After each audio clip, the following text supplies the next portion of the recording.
समग्र जगतवासीଙ୍କର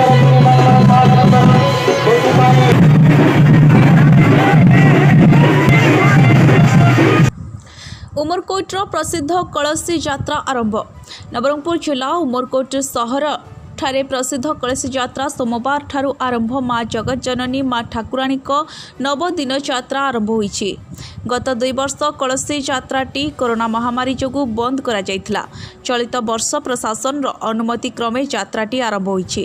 कलसी यात्रा 9 दिन पर्यंत चली थाए। प्रथम दिन उमरकोट सहर स्थित जगन्नाथ मंदिर निकटरे थिबा माँ जगत जननी घरु पूजारी शिरा एकत्रित होई विभिन्न प्रकार वाद्य बजाई माँ को आनिबा पाई सहरर रास्ता को धोईकी माँ जगत जननी माँ को झरी गाँ रोड्रे थिबा मंगला मंदिर को जाती। सेठारु माँ को रास्तार नुआ धोती बिछाई माँ को पाछोटी आणती।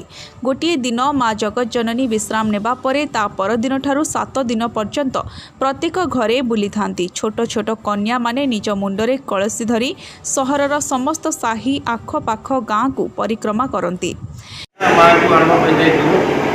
आज आड़िकी नाइट रखी काली रही प्रोग्राम करेंगे। बुधवार दिन शहर परिक्रमा कर नवरात्रि जहाँ जहाँ मानसिक जगह दैनिक जगह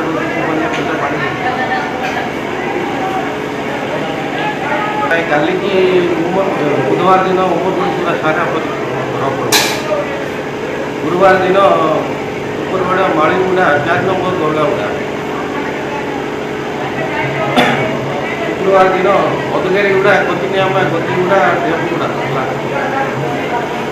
शनिवार दिन रजामुंडा 7 नंबर कुशलाभट्टा नुआगुड़ा नंदागुड़ा आदिवासी एकटागुड़ा डीएनके, रविवार दिन डबरी साइड धरिकिना फार्म डीएनके 3 नंबर डबरी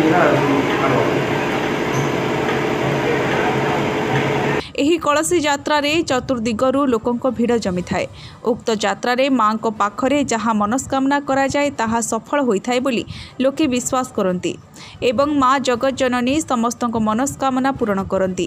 एही 9 दिन पर्यंत उमरकोट सहरर लोकंक मनरे खुशीर लहरी खेली थाए। उमरकोट्रु उपेन्द्र डंगरी को रिपोर्ट, स्वस्तिक न्यूज।